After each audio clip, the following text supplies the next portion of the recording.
Aurobindo reveals to us, just as Swami Vivekananda has said, that yoga is a means of concentrated evolution. So in each age of mankind, there are some who spearhead the evolutionary movement. And once they break through a critical barrier, then the rest of humanity follows. That's how evolution takes place.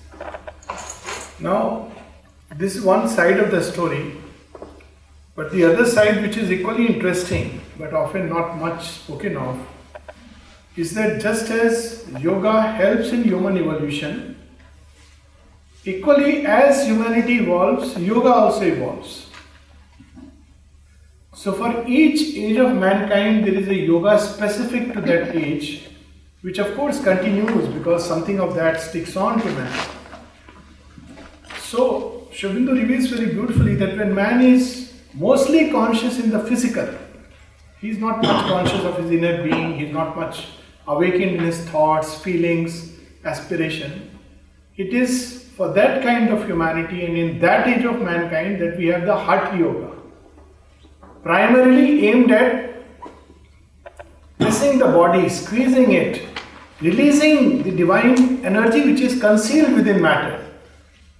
It's the most ancient yoga. Aurobindo speaks about it as the yoga of the Lemurian kings, because in that age, man is not yet conscious of anything still higher, still deeper. But then as man evolves, he becomes aware that there is a mind, there is a life of thoughts. Not that the physical man is not aware of these things, but his thoughts and feelings are centered around the everyday physical life and existence, the physical framework of life. But as man evolves, he becomes conscious of something still other than the physical, and that is the mind, thoughts, feelings. He begins to live in these worlds, in these domains.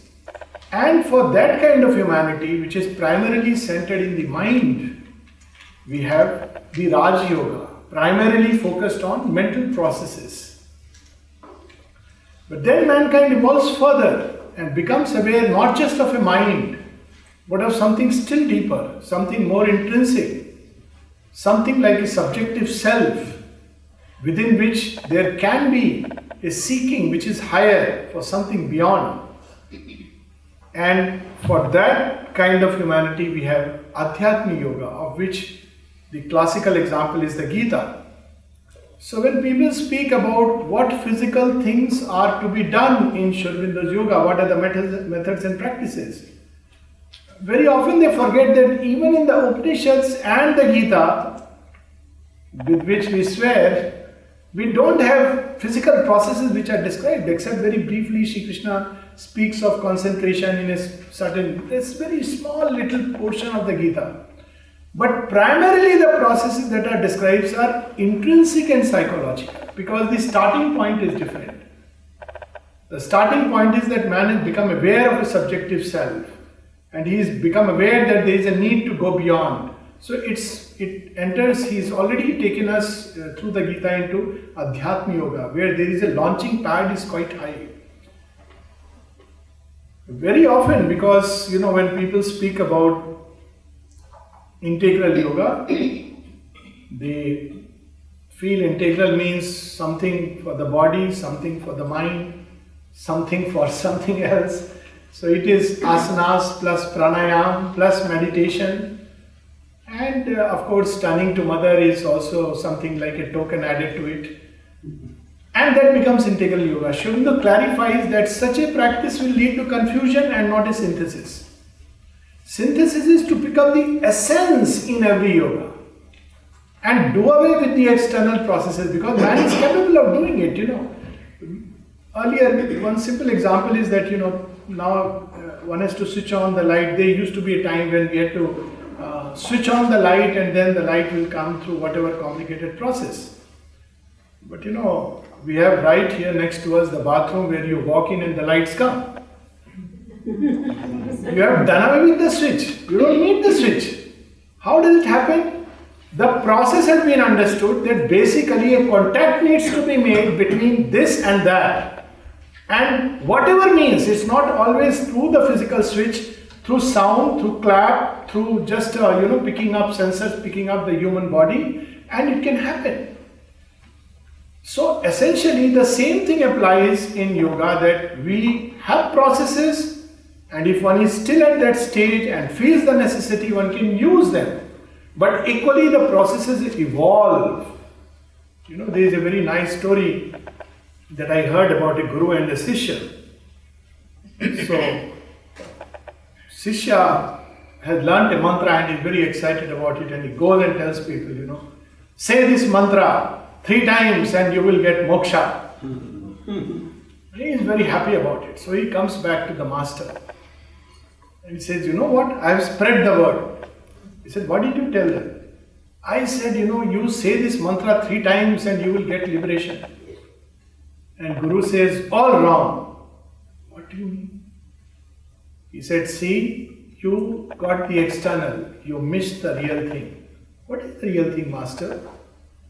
The real thing is not about number of times. The real thing is, if you are in an inner state, even once calling God's name is enough. You don't need to call twice. You don't have to tell again and again. And if you are not in the right state, 1,000 times will not make a difference, because you are just, punching it mechanically. Of course, some difference would be there, but the essence is that in every yoga, there is the essential and there is the externals. And Sri Aurobindo gives us the essential, extracts out. And to that essential, he adds something which is new and beautiful and unique. So what are the essentials of this yoga? We have a preliminary preparation, and in many yogas we have a preliminary preparation where we are given some yamas and niyamas, certain do's and don'ts, proscriptions and prescriptions. So people often ask, what are the things to be done and not done in this yoga? Can I eat, do I need to eat only organic vegetarian food? Can I do this yoga taking non-vegetarian food? What dress I have to wear? What code I have to follow? What time should I get up? Should I take a bath and then sit for meditation? Because that's how mankind still lingers.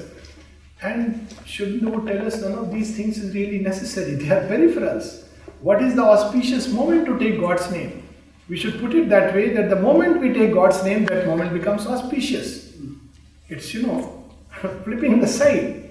So, in this yoga, we will see very little of these things, hardly any. Even in the ashram, initially if you see the rules of the ashram, the mother would again and again say that, I am not in favor of rules. Because she knows herself, as simple as that. Only one who is not sure of oneself will say, do it according to this, do it according to that. But she knows she is infinite, she knows she is the Divine Mother. Doesn't matter. Turn to me, open to me, and I'll do the rest. That's why in those days, Sri Aurobindo gave one rule to follow. Not too many rules, one simple rule. And I think this rule, if one follows, one can, completely change one's life. One simple rule. And Nalnida calls it the golden rule. Actually, Sri Aurobindo in his letter speaks of it as the golden rule. One rule I can give it to you and for others. He writes in a letter, always behave as if the mother were looking at you, for indeed she is always present. So simple. And if we really keep it in mind, I am meeting people, I am speaking with them, I am, going to a mall, I am sitting and doing this exercise, I am eating food, but she is there, she is looking over me, watching over me. When I am sleeping, she is watching over us. When I am waking up, it is she who is bringing me out to, once again undertake the great journey. This rule itself can change. It can go a long way. In fact, if we really do it sincerely, it can lead us through the journey of yoga. Because what else is yoga? But the contact of the human with the divine. That's what yoga is about. So the processes are a means. They may help, they may not help. If we are too much about the processes, we miss the essential. But if we know the essential, then whatever way we make the contact, it doesn't matter. And this is a simple way. Still, when people insisted much later for the ashrams, he gave some rules, very simple rules, 4 rules to follow. no drinking and smoking, no drugs, no sexual intercourse, and she gave no politics. The most difficult part, incidentally, is no politics. Because politics has nothing to do with parties. People think, oh, I am not doing politics because, I am not subscribing to this party. Politics is inbuilt in human nature. Lust for power, greed, ambition, that is politics. Groupism is politics. I am above you. I must get into that prime slot. It's all politics. So she gave these 4 rules because, of course, ambition and sexual intercourse, we know, are dangerous to yogic life. They were not rules from a moral point of view because Shubhendra and the mother were far beyond this. At the same time, they knew that it's not that one day we take it up and because we have read it, it's possible. There is a long process to it. But nevertheless, the sadhaka must know what are the things he needs to get rid of his nature today or tomorrow, swiftly, smoothly, or through a long process of time. But nevertheless, one has to get rid of these things for a simple reason, because one is pulled down from the higher consciousness. That's all. I mean, if one has not had the higher consciousness, it doesn't really matter. So these are not rules meant for somebody seeking a normal life because one is at the same plane. A simple example that I often use is that people ask, is it good to give organ donation? It's regarded as a great act of compassion. Well, in ordinary life, it doesn't matter. One of the first organ donations is blood transfusion. It's an organ. You give it to somebody else and you receive blood from other. It doesn't matter in a normal, ordinary circumstance. But when we begin to pursue yoga, when there is a stamp of the higher consciousness even upon our organs, upon the body, then things change. So when Champak Lalji wanted to give his eyes, donate his eyes, and he thought it's a good cause and like a sadhu, and the mother, when he expressed to mother, I want to give my eyes, mother suddenly put her hand on his eyes and said, no, they are my eyes. These eyes belong to me. You just can't give it to somebody. We don't know. There is a mingling of consciousness. So in this yoga, as we proceed further and further, automatically we become aware of things which pull down the consciousness and things which help the consciousness to grow. That is the simplest of ways, and the mother puts it very beautifully, to be conscious. Take for example a simple thing. Marriages in India are more sacred than perhaps anything else. And if you don't go to a marriage, you are regarded as somebody who is an outcast. Why you didn't go, as if you have committed a crime. Whether it will last for 1 day or 1 year or 10 years is not relevant. You must show up and show up with a big packet. It's the size of the packet that will determine your love. I hope things are changing. But I often, now I don't go, but at one point of time I used to feel I am going to just carry 2 roses and give it. No, you can't do this is not done. You must take a lifafa. I said, okay, in the lifafa I'll put only prayers. And just out of fun, to have some fun. You must have some fun in life. But people, it's so sacred. But from a yogic perspective, when we get into that kind of a space where people are all the time, the whole atmosphere is full of ostentatiousness, show, display, sham. We talk of falsehood and it's there, all around. It's not worth it. It's not going to help. Even things which may regard as religious, going to temples. Now, I know as a child when I would go to temples and I would feel very strange that people are observing what dress somebody is wearing. The mother-in-laws are busy, talking about their daughter-in-laws, and daughter-in-laws are never good for the mother-in-laws, and vice versa, because the mother-in-laws are never good. There has to be a villain in life. How else do you satisfy your, the wish to feel persecuted and victim mentality? So it was so strange. Now going to temple is not going to help there. It is going to degenerate the consciousness, mixing all kinds of influences. It's not healthy at all, because there are people, there are forces, there are beings which pull in different directions we don't even realize. And that's why when mother was asked, is it okay to mix gurus? She said it's as dangerous as going to different doctors. Because they pull in different directions. One is enough. And if we are not sure that Divine Mother is capable enough, then yes, then we better, try some other remedy. But if we know, if we are sure that she is the Divine Mother and she is in herself infinite, then what is the need of, we have a very beautiful, Aurobindo and the mother have spoken about it. So, a very beautiful example in Tulsidas, when he was asked to bow down before Krishna and do pranam. He is a greater God than Rama, because Krishna has 16 attributes and Rama had only 12. So Tulsidas said, see, I was very poor in mathematics right from beginning. I don't know 12 and 16 because I don't know to count other than 0 and 1. Yogis know only 2 counts, 0, 1, 100, that's all. In between is not relevant. Because we talk about 12 attributes, but they themselves are infinite. Incidentally, the mother herself says they change. So we should not limit it, because divine is Anant Guna. But Tulsidas says something very beautiful. He looks at Sri Krishna and says, they are asking me to bow to you because you are also divine. But I am in a dilemma. And then he tells him, Kaha kahun chhavi aapki bhale birajo nath, tulsi mastak tab nave dhanush bando hath. You are sweet, wonderful. I am sure you are very charming. You are the most charming of all. Such a darling. Yes, Krishna, with your flute you look majestic. But I can admire all this, but I can't bow to you.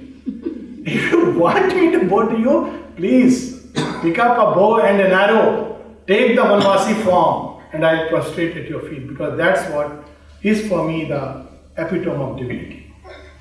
People often ask, when they go to ashram and there is a, often a misconception that people carry when they go, they have read books, Life Divine and high philosophy and transformation. They are expecting, they'll go and see beaming yogis sitting in meditation, chanting something and, all talking of supramental planes. And they go and see what is it, people are entering, opening their chappals and going to samadhi and doing like this, taking agarbatti and putting it there. Oh, this is another cult, all rituals. Well, there are no rituals in this yoga. But there is a significance in doing pranayama this way. When Aurobindo was asked that, one can surrender to the divine insight. So, why is it said that surrender to the Guru is the surrender of surrender? This is the question. The divine is inside, the Guru is inside. So, why does one need to surrender to the Guru outwardly? And Aurobindo said, confirmed this. He said, yes, it is considered as the surrender of surrenders, because with the Guru, you surrender even externally, even your outer being, which one cannot do when you surrender inside. But when it's the Guru, what does one do? When one bows to the mother and, touches her feet. This is one of the things that the mother said, 3 modes of surrender. One of them is prostrating before the Lord and opening oneself, each center, and offering to her. This is one of the modes she has said. Of course, we can do it ritually and then it doesn't carry any sense, because the principle is missing. It's not like I am lying down for half an hour and looking around, how many people are seeing how long am I lying down. Then it is surrendered to the ego. But when one does it with the heart, when one bows, people ask what is the significance of pranam. Now here even our outer being is participating. That's what is the integral aspect of the yoga. It's not the Hatha yoga. Because in Hatha yoga, very often Hatha yogis are extremely egoistic. Aurobindo confirms this. Take the history of Hatha yogis and you will see. Because Hatha yoga, you work upon the body, but not the mind, not the subjective self. So that whole area remains in darkness. There is tremendous ego. And very often unconsciously one doesn't even realize it, because one has not even looked inside. But here, when one bows down to the mother, what is engaging in the yoga? The body. When one looks at the mother, what is engaging in the yoga? The eyes. When one hears her words, what is engaging in the yoga? But the ears. When one tastes the dining room food, what is engaging in the yoga? The taste buds. Every which way. What is engaging in the yoga when one has offered some lovely flowers and then the fragrance comes to one? Flowers which are offered to her. It is a yoga of the senses. So at every level, one engages in the yoga. So much so that I take it like this, And because in ancient scriptures it is said that when you go to a tirtha, there is a story of Draupadi that when you go to see the Lord, every step you take gives the results of an Aswamedh Yagna. Now, leaving aside the exaggerations, etc., we need not get into that. But the point is that feet are walking to meet the Lord. And what is happening now? The feet are engaged in yoga. That's why the mother has released yoga from all these trappings that you have to every day get up and do a set of exercises.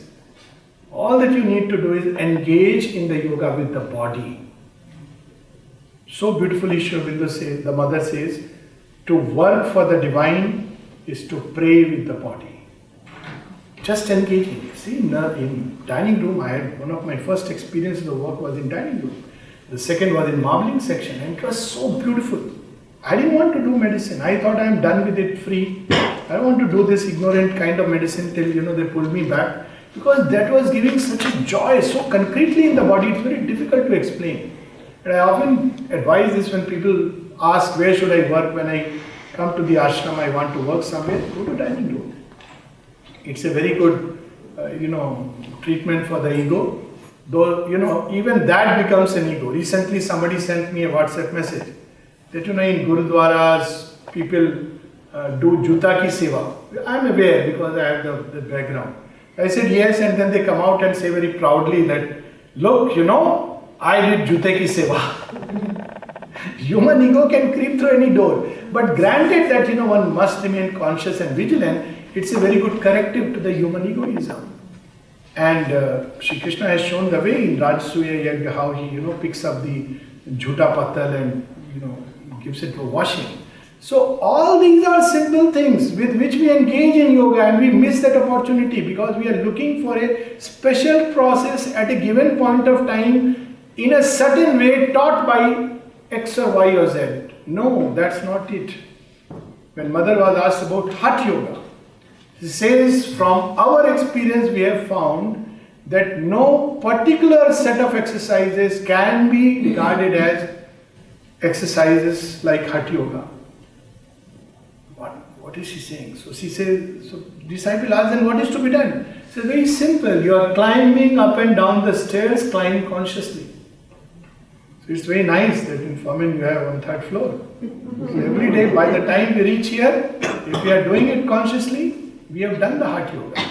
And then there is no limit to it. We don't have to worry what time do we do it. We don't have to carry even the mats, because the mat called the body is always with us. This is the original mat. And all that is needed is to do it consciously. When we are walking, to do it consciously. With her name upon our lips. What is pranayam? People also want pranayam. And pranayam gives them a lot of energy booster. I do pranayam every day. People don't realize that doing certain kinds of pranayam aggressively can also lead to blood pressure. They are not aware of it. It's a simple fact, because you are taking a booster of energy, prana, which is not the best form of energy, into your system, and it's not very healthy because it will give a lot of energy. And those days people led a very active life. They did a lot of pranayam, but they also did a lot of walking and a lot of real physical stuff. But how to do pranayam in this yoga? Very simple. Sit for a while or walk for a while. Think of the mother with each breath. That's the original pranayam which Gopis taught to Buddha.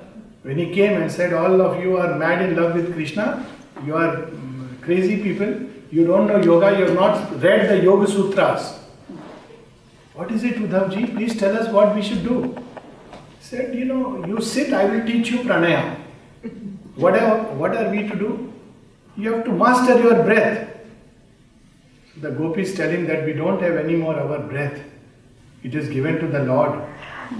It's no more with us. What do we master? And he comes back chastened.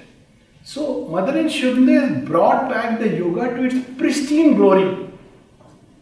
That's what it is meant for. And the more we become aware of our subjective self, of an inner aspiration, the more, that's the take-home point of this yoga. That's why we will not find many rules and regulations, and yet the golden rule. Another very interesting thing, people often, it's not just unconventional, but how beautifully they put it. Mother describes in one of her visions that, experiences, that she is seeing what the people who are fit for the supramental life. And they are, somebody is there testing them, and some are accepted, some are rejected, and some have to go back and prepare. And then she says, when I got up, I was laughing uncontrollably. So the disciple asked, why, mother? And she says, many things that are regarded as very important from the spiritual point of view and moral point of view had no importance at all for the supramental life. Whereas there were other things which were of much greater importance. So I'm sure he must have been shell-shocked. So he didn't ask the question that time. Later on he asked, mother, what is it that, is not so important from the supramental life point of view? She said, particularly in India, certain ascetic ideas or a way of life that you must get up at this time and do it this way. She said it has no importance. Very often it only leads to rigidity of consciousness. What you eat, what you don't eat. And then she added, for example, and then she, in a very amused way, she said, sanctity of marriage to which so much importance is attached. We need such a wideness to even receive. We talk about receptivity. To receive the Niagara Falls, one cannot be small and weak. One has to be vast. Otherwise, it will be washed away. The man with the little lutia standing below Niagara will be washed away. Forget about receiving. The divine is infinite, beyond all measures, beyond all systems, beyond all conceptions. Somebody went to Mother and asked her, I am ready to do whatever the divine wills. Except for one thing, I cannot kill anyone. But I am sure the divine will never ask me to do so. And Mother simply asked him, how do you know that? And he didn't have an answer. How do you know that? It's not that the divine will ask us to kill or not ask us to kill. The point is, he is infinite, beyond all these things. And yet a drop of love is enough to tie him. Sri Aurobindo's poem, God, where he reveals who is God. O thou who pervadest all the worlds below, yet sittest above. Master of all, who work and rule and know. Servant of love. Servant of love. We have the famous Vaishnava Tantra where the images of Krishna bowing down at Radha's feet, putting his head on her knees and saying, please forgive me. I was absent whole night. This night is not just the night the way, one understands it in a carnal way. That's a misunderstanding of the entire Leela. The night of the soul, when for some reason the Lord has not shown up. And he says, I'm sorry, forgive me.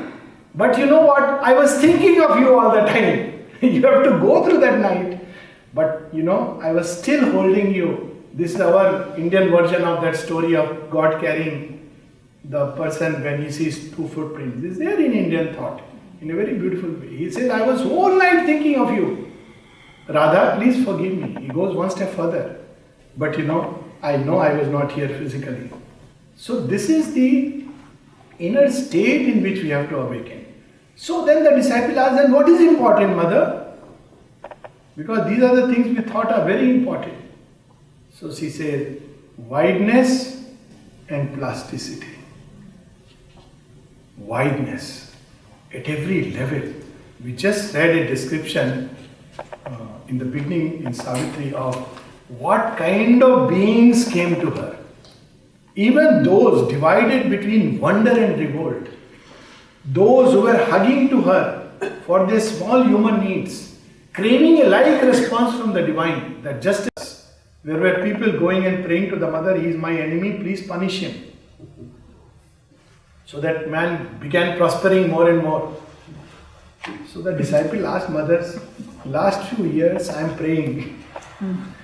And what results I see, just the opposite. It's a very interesting story because it touches an ancient truth about yoga.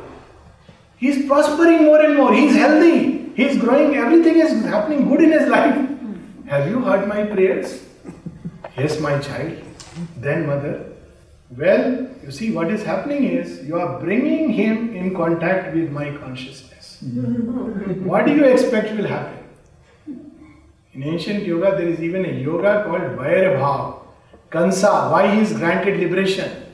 Because all the time he was thinking of Krishna, Krishna, Krishna. My enemy, Krishna. He is the one I must find, Krishna. He is the one I must kill, Krishna. So ultimately he left everybody because he was so paranoid that Krishna is bribing this fellow, Krishna will turn this man against me. Eventually he was surrounded by Krishna with the enmity of Krishna. So Krishna says, okay, I will come and I will liberate you. You want to meet me as an enemy, I will come as a wrestler.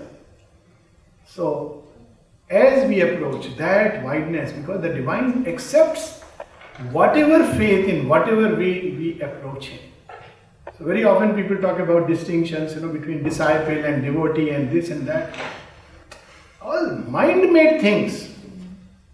What does it matter? I'm sure the divine doesn't have a category of, people. Who is this person? X. Okay, put him in disciple category.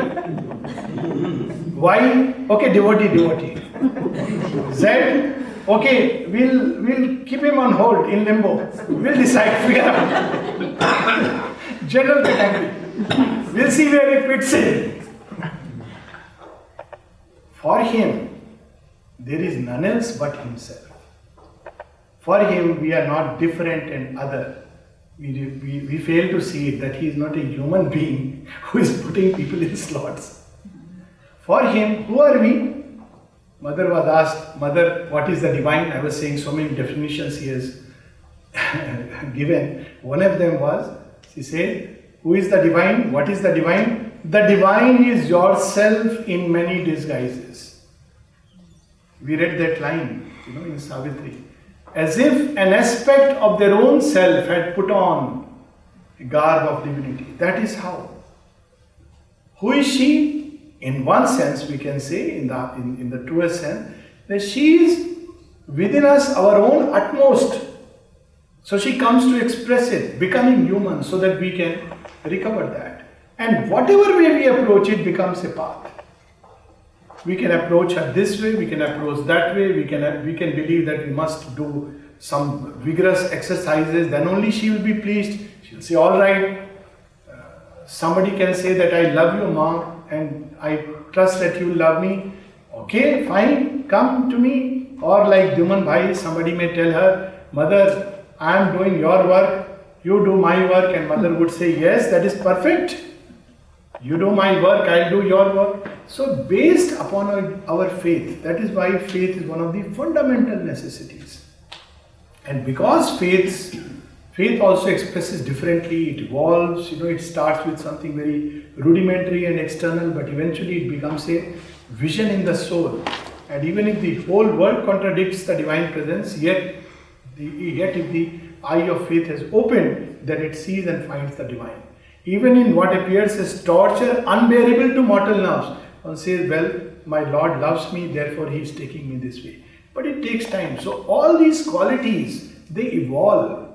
Wideness, the understanding evolves. It's a wideness which is not bereft of and right arrangement of things. There is also writ in it. Everything has its own place. Everything has its own time, because we are dealing with things in a time-space matrix. So things have their own place and their own time. And one place Mother says, and I think yesterday I was very happy that you touched upon, chronoti and putting things in its right place. She says, what is evil? Mother says evil is things are not in their place. As simple as that. There was a time for something. When it is not in its place, even things which appear as holy can become evil, because they become anachronistic. We have gone past that stage. So that wideness at many levels, not just a flat wideness, but a wideness in which the whole creation coexists in a hierarchically arranged manner. And behind all of that we have the vision of the one. And second quality, when she was asked what else is needed, she said plasticity. Plasticity. So divine has his way, has a wonderful sense of humor. And we have to Be plastic to her touch. We are, plasticity we all know. We are plastic to everybody around our life. But we have to become plastic to her touch.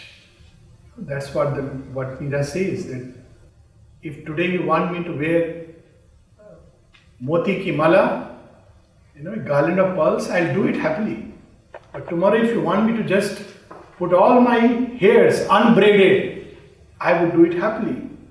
If you want me to sleep on a wonderful bed, well cushioned, latest Dunlop, no, Dunlop must be old now, I don't know, water beds and many beds, I'll do it happily because there I will find your embrace.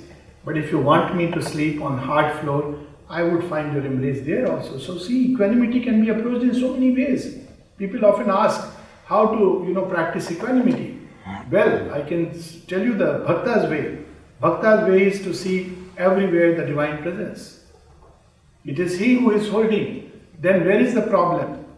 If things are comfortable, well, maybe my body finds it comfortable, but there too we have to live with that sense that it is she who is holding me. And when things appear hard, she is still holding me. A very nice story which indicates about trust. So a husband and wife were, in a boat, and they were suddenly, there is storm and they don't know what's going to happen. But, the wife appears unfazed. She is very quiet. So husband doesn't know what's happening. So he is getting agitated, so he pulls out his sword and puts it on her neck. He says, "What are you doing? Can't you pray? Can't you do something?" And then she laughs. He says, "I have a sword over your neck and you are still laughing?" He said, "Yes, of course, I know you love me. Why would you kill me? I know, I have the trust in you." And then she adds, "That is the trust I have in my Creator." Why would? Storm is an appearance. Behind the tsunami I see Kali with all her hairs. Or Shiva, matted. Aurobindo describes Shiva, matted forest head, mountains. And if we begin to live with that sense, then yoga becomes a way of life. Otherwise, it becomes a specialized process. And Aurobindo says it in the very beginning of synthesis. Specialized processes have their advantages, but they also have their great disadvantages, because then we become dependent on the processes. I had a Swamiji once traveling with me to to some conference, and the Swamiji tells me, he was becoming very uncomfortable because in the train it was 8:30, 9 o'clock, he was becoming very uncomfortable. So I asked him, "What's the problem?" He said, I have to do my japa. I said, "Then do it." He said, "No, I need to take a bath." I said, "Take it." "Where?" "Go to the bathroom, take a bath." It was second class compartment. No, I can't take it. There, olden times, India, somebody has to cook, and where the water is coming from, all those nuskhas and totkas, so taboos. So he said, "I can't take a bath," and he's uncomfortable. I said, "Call God's name. What is the problem?" No, that's how my guru has taught me. I said, "Okay, fine. You be uncomfortable. I am going to take my Lord's name." He was not Mother's devotee, but he wanted to go for the conference to hear. So I felt like telling him that Mother has already given you the most important experience of life. Be plastic. Be white.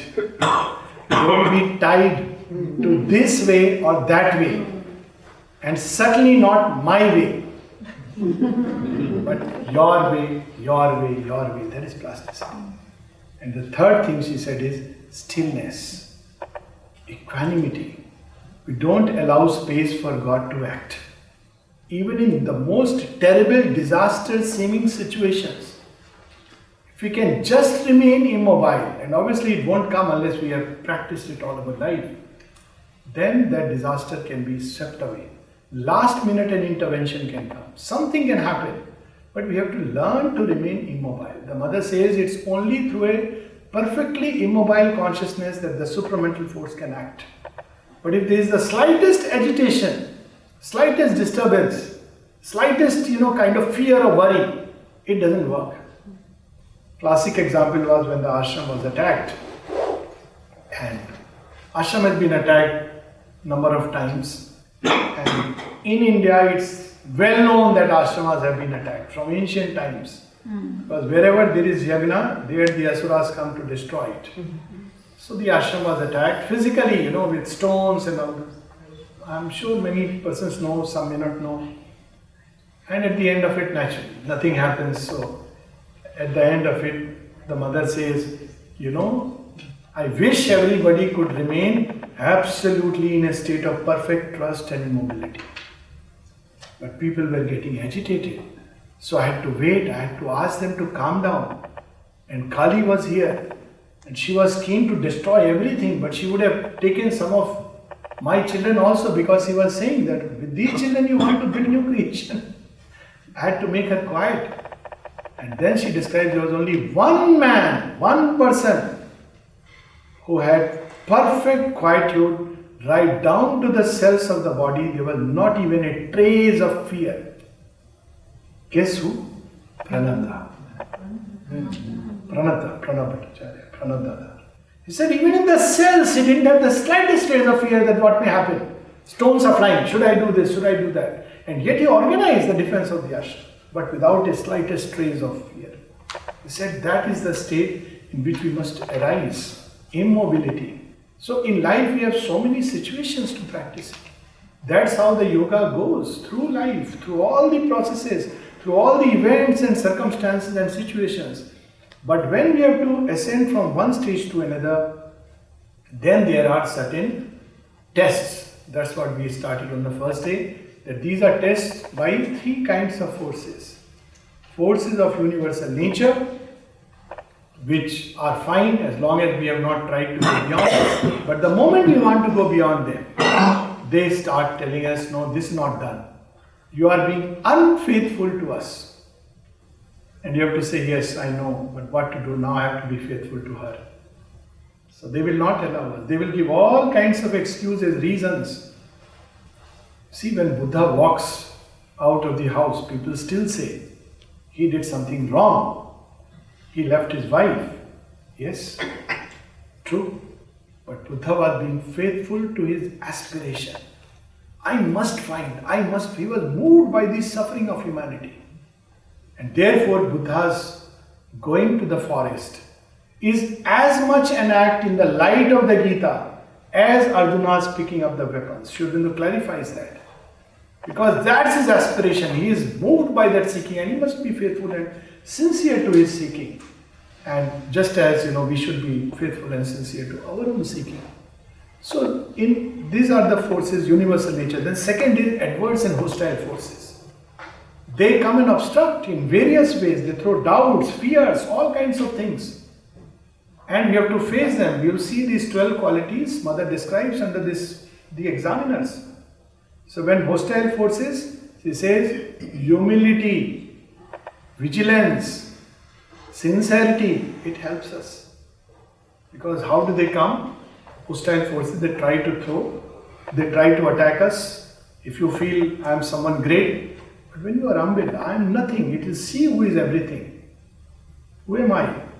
But a leaf blown by her breath, a child in her hands. Ganesha himself, when he is out, he can be attacked. But imagine Ganesha in the Divine Mother's lap, which Asura or Rakshasa from any world will dare to touch him because she is there. So humility is a safeguard. Vigilance. Vigilance is to, not only there is a negative vigilance to be careful about things which are entering into us, but a positive vigilance to immediately pick up this moment of progress and make the progress. Somebody praises and something within is saying, so nice, my greatness. That time you should give a rap, tap, full.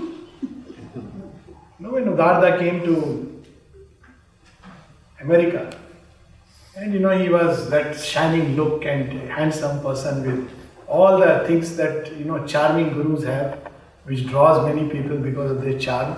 So when people said, he has become a guru. So when he comes back, Mother asked him first question, Udar, I believe you became a guru when you went to America. In America, it's so easy to become a guru. So he says, no mother, no never. She said, very good. Otherwise I would have given a hammer on your head and blown it. Humility. It's important. What is oneself but her breath? So then the third level of test is by spiritual and divine forces. This yoga, as we have been knowing, it's a long process. One has to navigate through many things. After all, it's a transformation of nature, not achieving this goal or that goal. One is not allowed to stop anywhere. There is a constant progression. It is a very beautiful message the mother gave. Do not look left, do not look right. Go straight forward to the goal. So one constantly moves in that way. There is no time to say respite because I had this beautiful experience or even a realization. We see that in Sri Aurobindo's own life. So these forces will come and say, no, we'll give you something quick short. Spiritual and divine forces. Sometimes there is a masquerade and one is lured, attracted by the apparent ways. And there one has to remember, if something I am to receive, let her give it. Let it come from her. And if not, she knows better when to give, what is to be given, if at all. My joy is in giving myself to her. So this way the yoga proceeds through all the innumerable experience, countless experiences of everyday life. Mother puts it very beautifully that every day there are many innumerable windows that open to the infinite. It is just that we are closed. We don't notice it. So many ways the Creator speaks to us. So this is the basic thing, and one of the things which I strongly recommend before we read a little bit of Savitri. People often ask which book to read, Sri Aurobindo's book, Mother's book, etc., etc. If you really seriously want to engage with yoga, one of the things which I really advise, which I have myself done apart from reading some of the books, read Sri Aurobindo and the Mother's life. You'll be surprised. It has a purifying and invigorating effect. It has an inspiration value. You don't have to ask what is humility. Take gratitude for example. Mother's life, you will read a story. There was a very uncouth person who was always given a special place with, mother would always give him preference and he could go and meet her, on all pranams, darshan. And people used to wonder, he is not even seemingly a devotee, why does the mother indulge with him so much? And Champaklalji once asked mother, he said, when I came here, I went onto the street and I asked this man, where does Sri Aurobindo stay? And he lifted his finger and pointed to me, the Lord's house. For this one gesture, and it's not just one life, she remembers through lives, story of Amrita. We know how close he was, and he is so much conscious and alive and active. And when he was, one of his lives, he was the priest. Among the people who were there when the mother, as Joan of Arc, as a vibhuti, her body was being burnt on the stake. And she wanted a cross. And he is the person in that life, because nobody would give a cross because she is being burnt because she has apparently gone against and away from the church. And he quickly with a hay stick made a cross and threw into the fire. That gesture the divine notes. Nobody sees because he is the eternal witness, and the divine's gratitude. Someone sent to her 1 paisa. Yesterday we were talking about offering. Mother gives the story of half an apple. A lady had eaten half an apple, and Shiva comes, disguised as an old man, asks for something. And she says, I have nothing but this half an apple. Like Shabri's story. But Shabri knew that he is the Lord. But this story is amazing. And Shiva was very happy because that half an apple was a complete self-giving. So someone sent to mother 1 paisa, which he had gathered through the journey, and he was hearing from disciples who were talking about mother. And this man says, I've never seen your mother, probably never I will see, but I have heard such lovely things. Can you go and give her this 1 paisa to her? Or 1 rupee, sorry, 1 rupee to her. Of course, even paisa meant a lot in those days. So he said, fine. So he goes and gives 1 rupee, puts it in mother's hands. Mother goes into a trance. You know what she says? She says, the divine will find it difficult to pay back to him. Divine will find it difficult. When we read these stories, nobody has to tell us what is gratitude, how to inculcate it. We read it and it just goes inside. That's what I was saying, like Ramayana, like the Bhagavad. Savitri is like that, and we need not read anywhere else, just Savitri. And of course there are wonderful books, 2 books which at least helped me a lot was 12 years with Aurobindo. Amazing book. What patience, we talk about patience. He is waiting for his first meal. 9 o'clock, 11 o'clock, shifting to 1 o'clock, 3 o'clock. And the Lord is waiting like a veritable Shiva. And we have self-realized people. And Aurobindo describes them in his poem. He said, I am egoless free. Then I asked, are you sure? Because he shouted because his meal was not ready.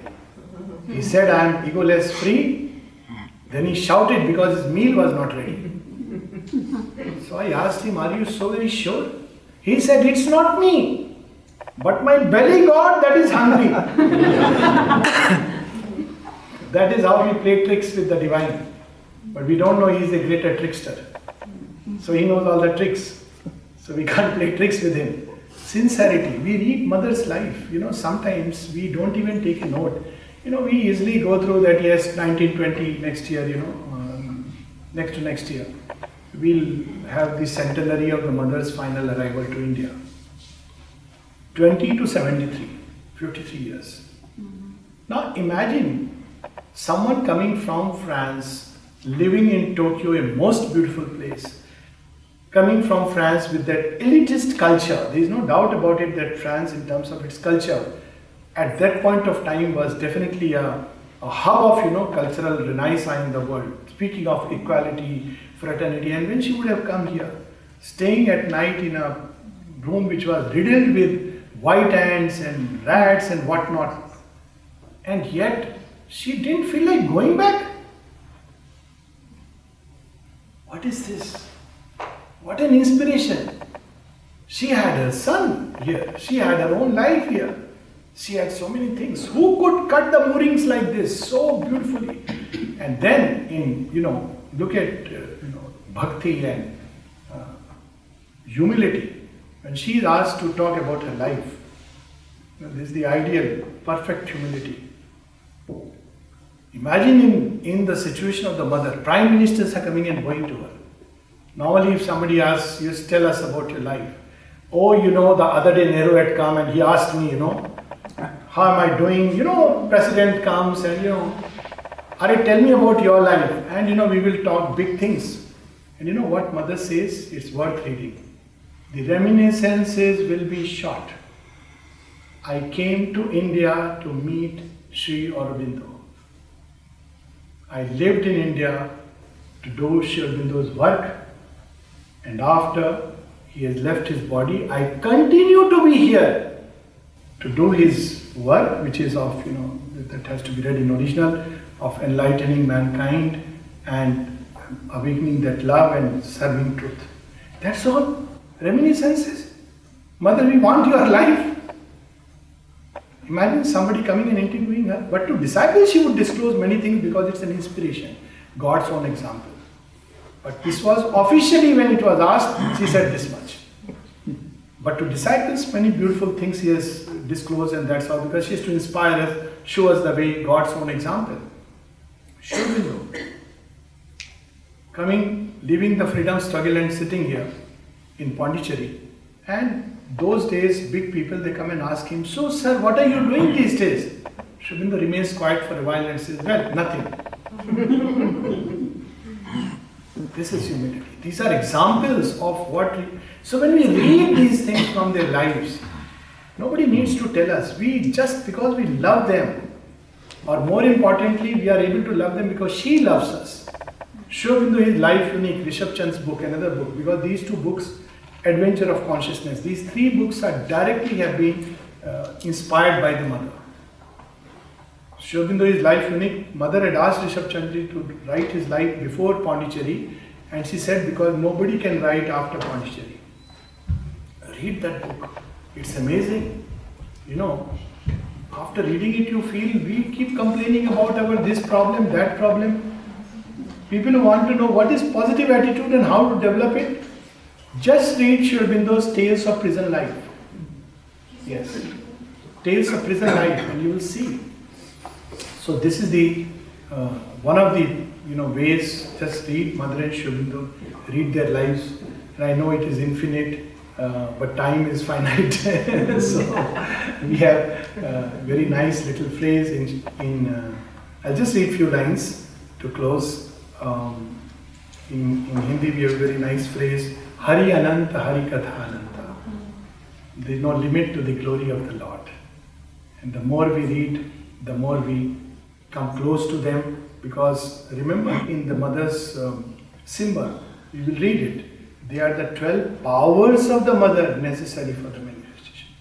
They are not qualities which we can develop in a mental way. And when we love her, all of it comes naturally. They are her gifts to us. So we'll just close with few lines. In fact, we can just finish that little portion, page 365.